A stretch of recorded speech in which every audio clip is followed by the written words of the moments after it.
Hello guys, ഇന്നത്തെ ദിവസം നമുക്ക് എന്തൊക്കെയാണ് കഴിച്ചത് നോക്കാം. രാവിലെ തന്നെ നല്ല കല്ലുമപ്പറ്റ പത്തിലായിരുന്നു. പത്തിലിൻ്റെ കൂടെ കഴിക്കാൻ നല്ല ചിക്കൻ കറിയായിരുന്നു. തലേദിവസത്തെ രാത്രിക്കത്തെ ചിക്കൻ കറിയും തലേദിവസത്തെ ഉച്ചക്കത്തെ മീൻ കറിയും ബാക്കിയുണ്ടായിരുന്നു. ഇത് കൂട്ടി കഴിച്ചു. തലേദിവസത്തെ മീൻ കറിയും ചിക്കൻ കറിയൊക്കെ കൂട്ടി കഴിക്കാൻ രാവിലെ കഴിക്കുമ്പോൾ നല്ല ടേസ്റ്റാണ്. അപ്പോൾ ഉച്ചയ്ക്ക് കഴിച്ച ചോറിൻ്റെ കൂടെ കപ്പപ്പുഴുക്ക്, പയറുപ്പേരി, പപ്പടം, കൊണ്ടാട്ടം, പച്ചക്കായി കറി വെച്ചതും മീൻ പൊരിച്ചതും വരട്ടിയതുണ്ടായിരുന്നു. അതിലായിരുന്നു അതൊക്കെ കൂട്ടി കഴിച്ചു.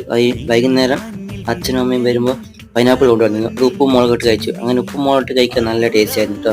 നല്ല അടിപൊളിയായിരുന്നു മുളകൊക്കെ ഇട്ട് കഴിക്കാൻ. അപ്പോൾ അത് കഴിച്ചതിന് ശേഷം നമ്മൾ ചായ കുടിച്ചു. ചായക്ക് കപ്പ വറുത്തത്, സുഖിയൻ, ബിസ്ക്കറ്റ്, അലുവ, കേക്ക് അതൊക്കെ ഉണ്ടായിരുന്നു. അതൊക്കെ കഴിച്ചു. നല്ല ചൂട് ചായ കൂടി കുടിച്ചപ്പോൾ നല്ലൊരു ഉന്മേഷമായിരുന്നു. അപ്പോൾ അത് ശേഷം നമ്മൾ രാത്രി ചോറ് കഴിച്ചത് നല്ല രാത്രിക്കത്തെ ചോറിന് ഉച്ചക്കത്തെ കറികളായിരുന്നു. പയറുപ്പേരിയും കായ് കറിയും പിന്നെ നമ്മുടെ അയില മുളകിട്ടതും പിന്നെ പുഴുക്കും ഉണ്ടായിരുന്നു. അതൊക്കെ കൂട്ടി ഒരു പിടി പിടിച്ചു.